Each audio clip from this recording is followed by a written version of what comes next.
I'm Matt McClure, and this is Currents. Catholic Charities makes the holiday bright for boys and girls in the Brooklyn Diocese, with a little help from St. Nick.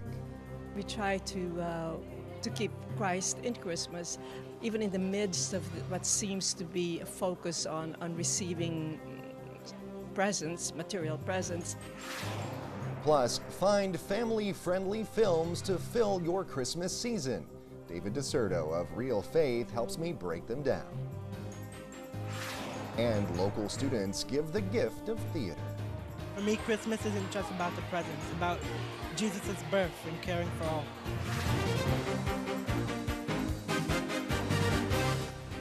Well, good evening, and thanks so much for joining us. The anticipation is high as Christmas draws closer. The big day just over 3 days away now, and that means time is running short if you still have some shopping left to do, and I think I do. And while many of us have been hitting the stores over the last few weeks, Catholic Charities of Brooklyn and Queens has been working just as hard, collecting toys as part of its annual toy drive. And yesterday, the big day arrived when the organization handed out those toys and made Christmas merry for many young people. Around 300 children and their parents were on hand at Catholic Charities Queens Community Center in Astoria. And of course, you can't give out toys without Santa, and old St. Nick was there on hand. There was also dancing, caroling, and plenty of snacks as everyone got into the Christmas spirit. Es una football. Me dio un osito. A kitty with a peppermint stick, and it's an angel. I really wasn't expecting anything like this. This is our annual Christmas toy distribution, and we're expecting 300 children. It's important. The community is important, and there's many kids that are waiting for their Christmas to come around. And I have the little elves. They're helping me out. They're doing my shopping. You know, they're making the toys. All right, 27. We're very excited because we have children that are coming to visit with Santa, have their photo taken, and also Disney Radio is here, and they're rocking the house.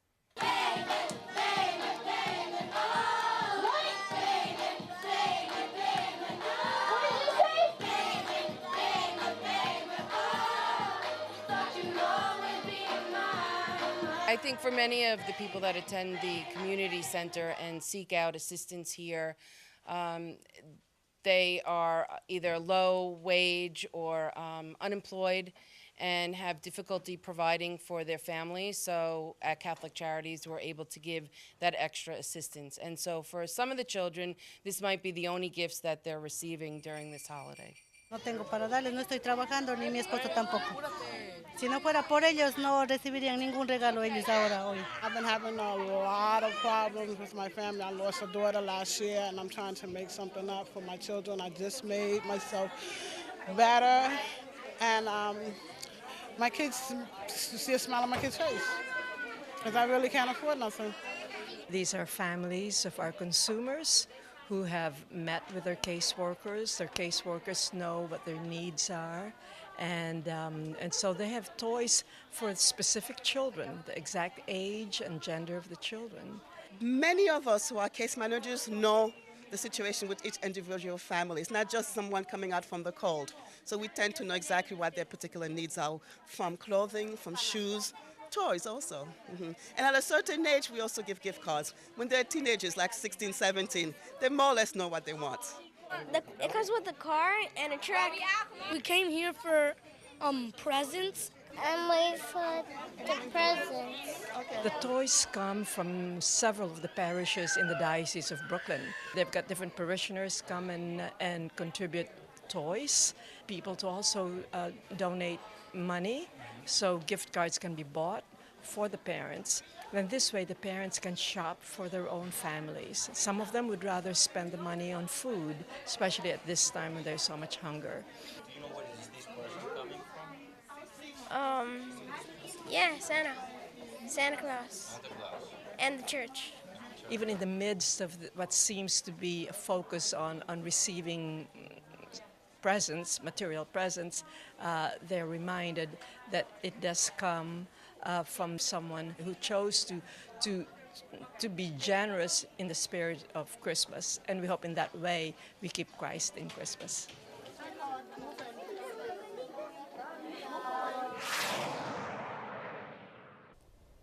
Absolutely great way to really not only make a child's Christmas, but make a child's entire year a little bit brighter. Well, there's more currents ahead. The Diocese of Brooklyn has 2, the Archdiocese of New York has 1, and now you can add the Diocese of Rockville Center to the list. We'll have that story and the rest of the day's headlines next.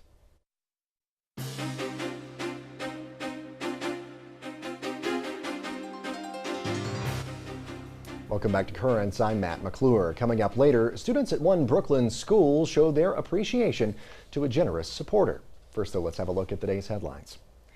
The head of an influential conservative group has endorsed former Pennsylvania Senator Rick Santorum for president.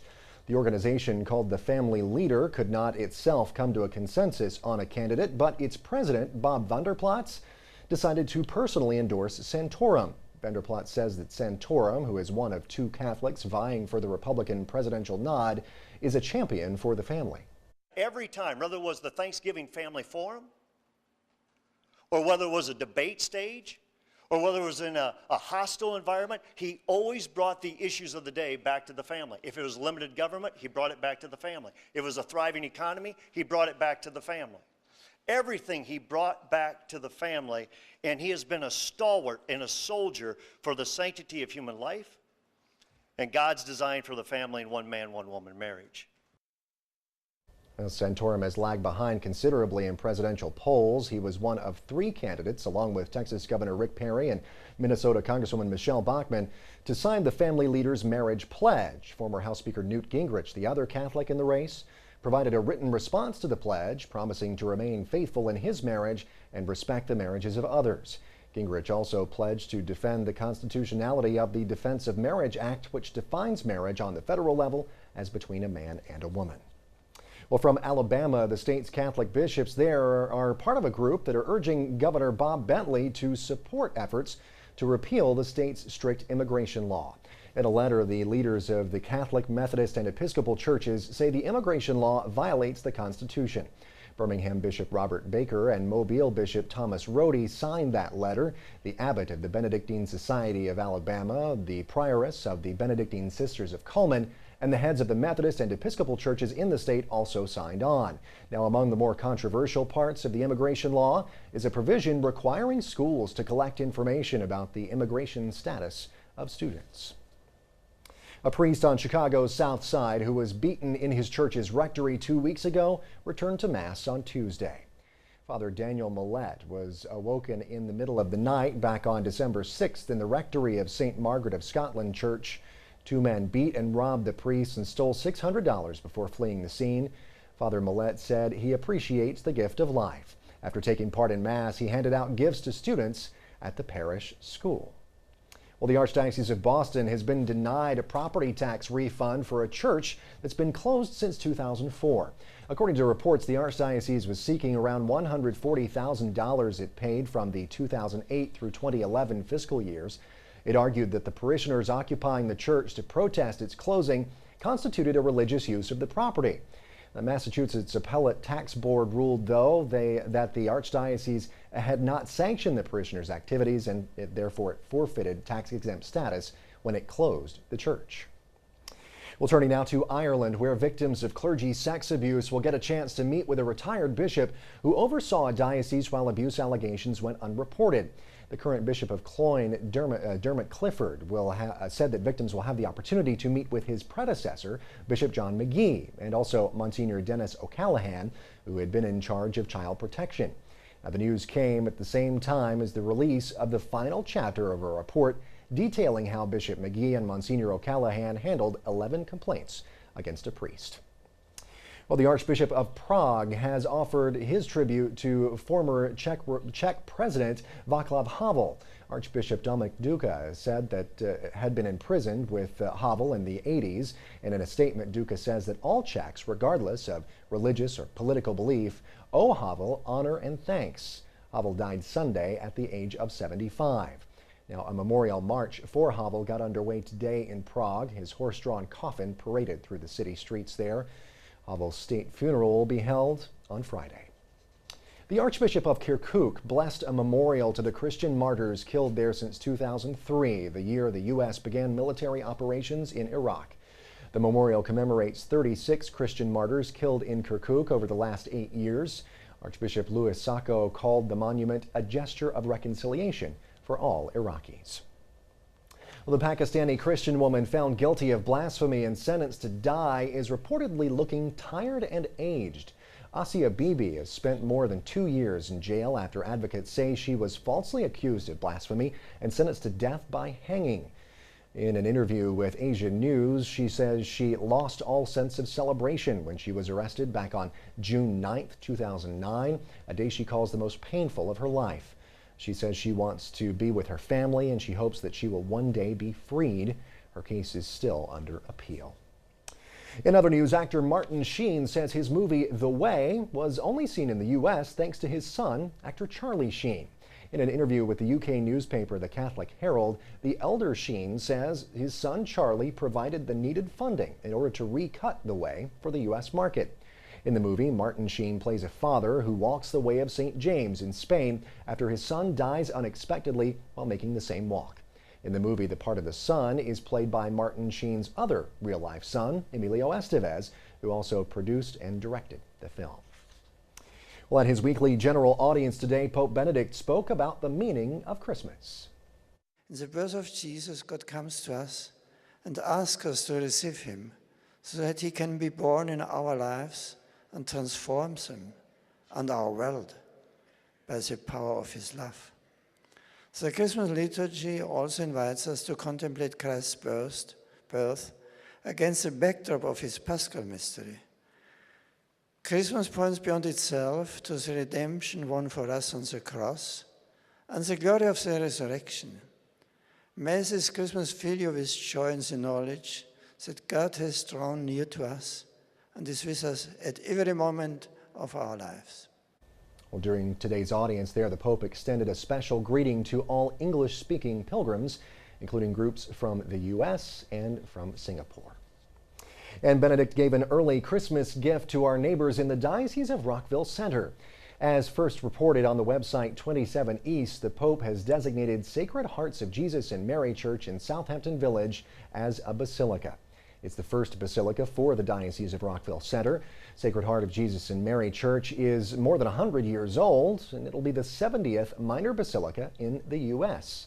The Archdiocese of New York has one of those, Old St. Patrick's Cathedral in Little Italy. Now, the Diocese of Brooklyn has two, St. James Cathedral in downtown Brooklyn and Our Lady of Perpetual Help in Sunset Park. Congratulations to the Diocese of Rockville Center and welcome to the club. Stay with us. There's more currents ahead. Coming up, what films can the whole family enjoy this holiday season? I'll get some advice from the co-host of Net's Real Faith.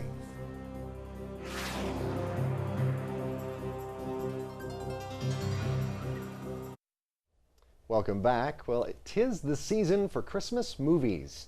And the website Fandango conducted a poll of its customers to get their take on the worst Christmas movies. The top 10 list included some familiar names: Christmas with the Cranks, Home Alone 3, Jingle All the Way, and that perennial holiday favorite, Ernest Saves Christmas. But the #1 worst Christmas movie of all time, according to Fandango customers, Santa Claus Conquers the Martians. Santa Claus, you're coming with us. No, you can't take him now. It's too near Christmas. Quiet, you. But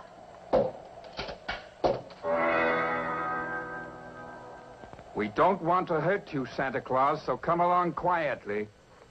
Wow, stellar acting there. Well, the 1964 holiday clunker reportedly cost $20,000 to make, and it featured a set made of cardboard. It may be most notable for its later treatment on the comedy show Mystery Science Theater 3000, one of my favorites. It was also the first film appearance of actress and singer Pia Zadora, who played one of the Martian children. Little known fact there. Well, there's a good chance that none of those movies we just talked about are on the recommended list of my next guest. David DeSerto is one of the co-hosts of Net's Real Faith. He's joining me now in the studio to give us his recommendations on what to see in theaters this Christmas season. David, thanks for coming in. Thank you for having me, and Merry Christmas. Thank you. Merry Christmas to you, too. Actually, that film was not one of the movies that my co-host Stephen and I reviewed on Real Faith. But after sitting through some of the clunkers that we did, it actually would have been a welcome relief. Yeah, a lot higher budget, but no better quality. Oh, not at all. Last year was such a banner year for family entertainment with a bumper crop of quality films like Toy Story 3, Despicable Me, Megamind, the Narnia film, that we were really spoiled.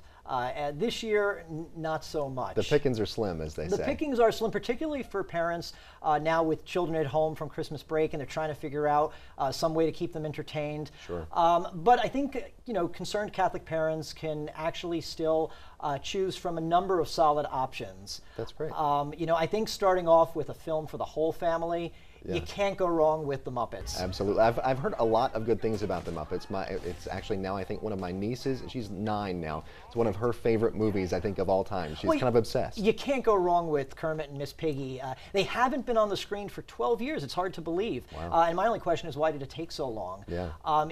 Jason Segel, who not only stars in it, but wrote the film along with Amy Adams, who are both terrific, really has an affection for the world of Jim Henson. He didn't try to give into that temptation to update it or make it more hip, and I think it really is a wonderful way to introduce that next generation into the Muppets. Sure. It's a real treat for the whole family, and one that both mom and dad and the kids will walk away smiling. Absolutely. Well, good to hear. Now, what about for maybe some a little bit older kids? Well, for older kids, you actually have a few more options. One film is The Adventures of Tintin, which is one of the two films by Steven Spielberg released this Christmas season. It's based on the popular Belgian comic book about a young reporter, and it has everything. It has swashbuckling action, it has hidden treasures, it has pirates, it even has a reference to St. John the Evangelist. There is some dark action and some recurring themes of drunkenness, but beyond that, it really is a lot of fun for the little boy or little girl in all of us. Sure. There's also Martin Scorsese's Hugo, which is kind of an odd sort of combination. Martin Scorsese, most notably known for his sort of gritty crime dramas, taking on family entertainment. It's based on Brian Selznick's children's novel, The Invention of Hugh Cabret, and it really is a love letter to silent cinema and just generally the magic of movie making. Yeah. What it lacks in emotional depth, it more than makes up for just in its beautiful visual artistry. And then probably the oddest title film of the season, We Bought a Zoo. The title pretty much says it all. Matt Damon plays a recently widowed dad who relocates and buys a wildlife preserve and saves his family in the process. Yeah. It's really one of those endangered species in Hollywood these days. There's no explosions, the animals don't talk. Yeah. It's just a good story, well told, and it really is an affirmation of family and fatherhood to boot. There are animals in it that don't talk. That's what I like about it. It's as opposed to Alvin and the Chipmunks, which is not a recommended film. Yeah, I was gonna kind of maybe ask about that one. That one do we really has need not been rapping well received. chipmunks? I think that says it all. Yeah, I still have fond memories of the '80s cartoon myself, but I loved Alvin and the Chipmunks back kind of in the day, early-ish '80s. Any others for that age group, or are we moving on up now to teens? Let's move on to teens. The first film I'd like to talk about is the second of Spielberg's Christmas releases, War Horse, which is obviously based on the very popular stage production. It's not only a wonderful horse and his boy tale, but it's sweeping in its grandeur. It's visually poetic in its beauty, and it's uplifting in its story. It's full of hope and humanity, set against a very inhumane backdrop of World War I. Yeah. I really think it has enough heart and, excuse the pun, horsepower to really maybe Spielberg will ride it all the way through to the Oscars. Yeah. Then there's Extremely Loud and Incredibly Close. Newcomer Thomas Horn plays a 9-year-old boy who's trying to unravel a mystery involving his dad, played by Tom Hanks, who was killed in the September 11th attacks. It includes some disturbing images from 9/11, and it's hard to imagine that was 10 years ago, and it's still hard to watch. But really, ultimately, it's a life-affirming film about family bonds, healing, loss, forgiveness. As I said, it does have some difficult themes, and there is a scattering of crude language, as there is, I forgot to mention, in We Bought a Zoo.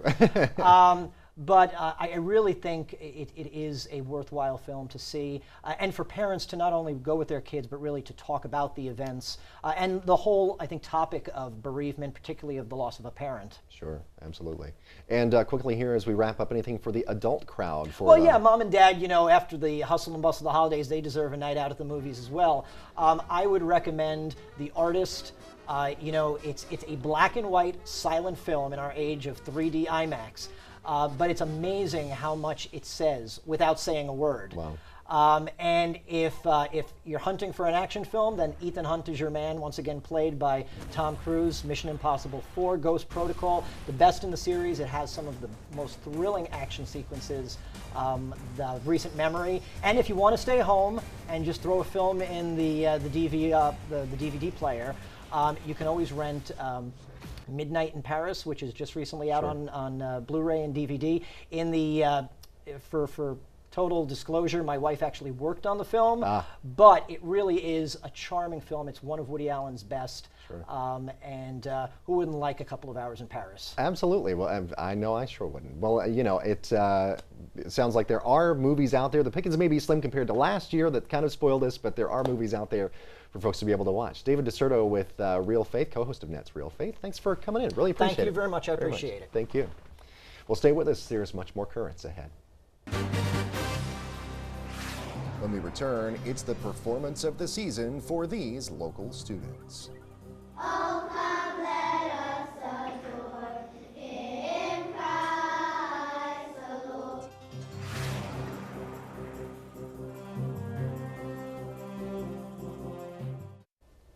Finally tonight, as the saying goes, it is better to give than to receive.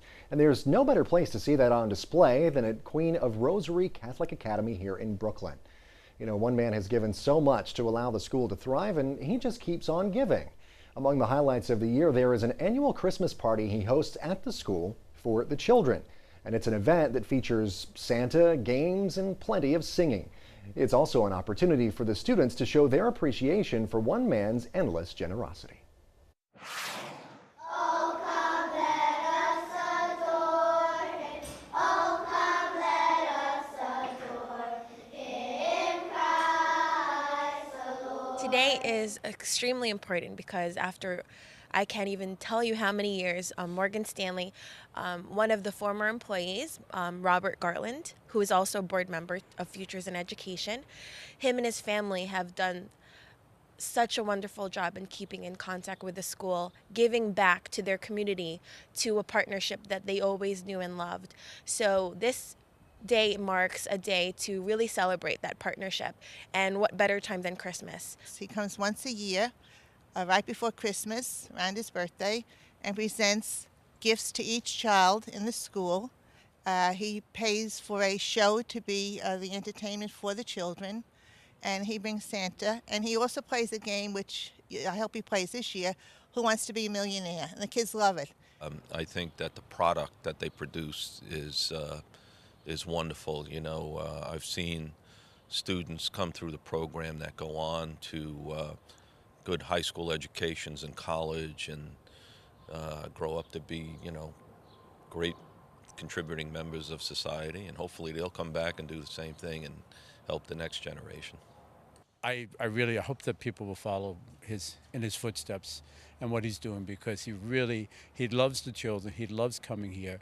He doesn't think of it as giving something. He comes here because he gets a lot out of it himself by being part of this. It's really someone who came from these roots, may not have had everything, but the one thing that was instilled was the education, was the value.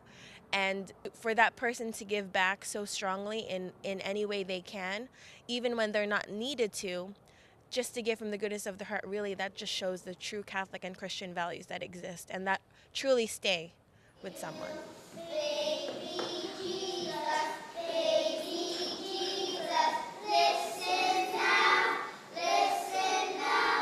It's great. It's been happening for a while.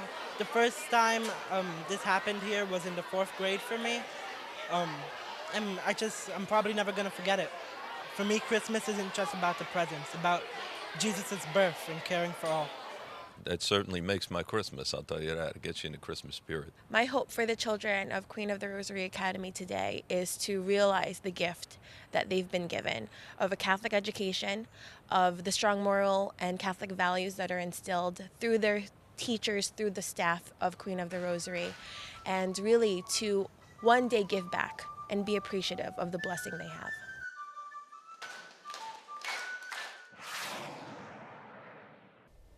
A lot of fun for the kids there. And well, that's it for this edition of Currents. Until tomorrow night, be sure and visit us online over at currentsny.net. You can also connect with us on Facebook.